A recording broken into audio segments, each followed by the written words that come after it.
আমার মা খুব সুন্দর বাঁধাকপি রান্না করতো। তো বাঁধাকপি রান্না করলে আজও মায়ের কথাটাই মনে পড়ে। আমি বিয়ের আগে একদমই বাঁধাকপি রান্না করতে পারতামই না। বিয়ের পর তো খুবই বাজে রান্না করতাম, তারপরে করতে করতে আস্তে আস্তে এখন ঠিকঠাক হয় খেতে আর কি।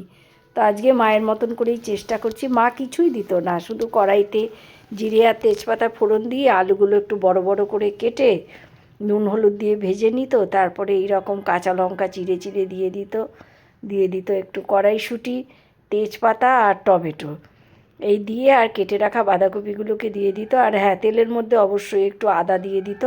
আদাটা একটু ভাজা ভাজা হলে তারপরে এই বাঁধাকপিটা এইভাবে দিয়ে আর ঢাকা দিয়ে দিত।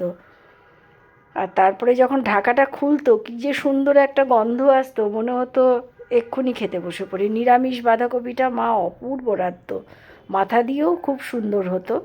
তবে নিরামিষটা যেন আজও মানে রান্না করলেই সেই মায়ের কথাটাই মনে পড়ে। তো এই যে আমার বাঁধাকপিটাও একদম নরম হয়ে গেছে, আর আলুগুলোকে আমি আগে তুলে নিয়েছি, নইলে ঘেটে যাবে। গ্যাসটা বাড়িয়ে দিয়েছি, মায়ের মতন করেই চেষ্টা করছি, তবে হবে না আমিও জানি।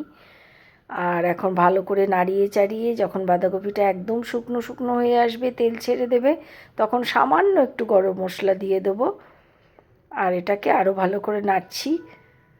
তো মিনিট 10-15 লাগবে এখনও, মোটামুটি আধা ঘন্টা মতন লাগে।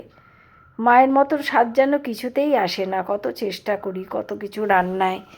তো সেই দিনগুলো খুব মনে পড়ে, ছোটোবেলায় মায়ের সেই রান্না, সরস্বতী পুজোয় খিচুড়ি, বাঁধাকপি চাটনি।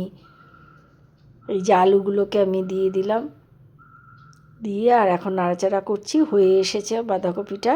একটু পরে আমি গ্যাস বন্ধ করে দেবো। জানি না মায়ের মতন হলো কি না, যা হোক একটু চেষ্টা করব। আজকে একটু খিচুড়ি করব বাঁধাকপি দিয়ে খাওয়ার জন্য।